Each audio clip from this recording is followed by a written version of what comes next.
杜哥，家电维修收上门服务费合理吗？家电维修收上门服务费当然很合理呀，你非要说不合理，都是不了解我们这个行业。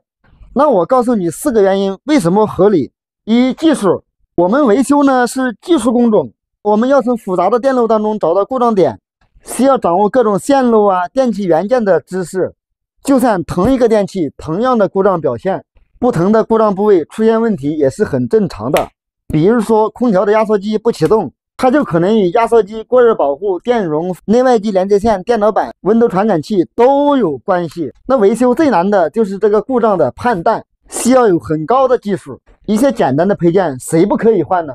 但是不是谁都可以检查出这个故障点的，技术值钱，所以上门费得给。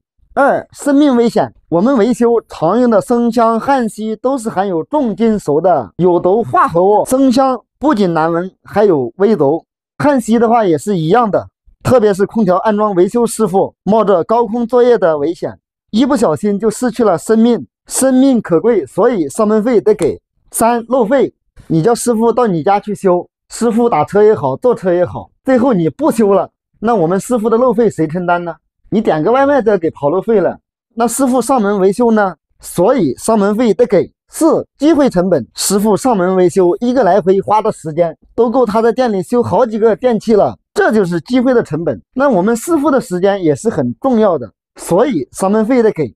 那有的用户说，你什么都没修，凭什么要钱？是师傅自己不修吗？是师傅检查出问题之后，用户不愿意修了，用户觉得大修不如换新的，小修不值钱，最后连上门费也不给。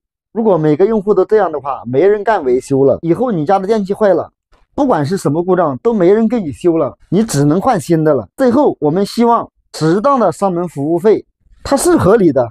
那我们师傅上门前呢，也会给用户说好，并电话录音作为证据。我们希望行业规范，拒绝滥报价，但是也要让师傅获得他应该得到的。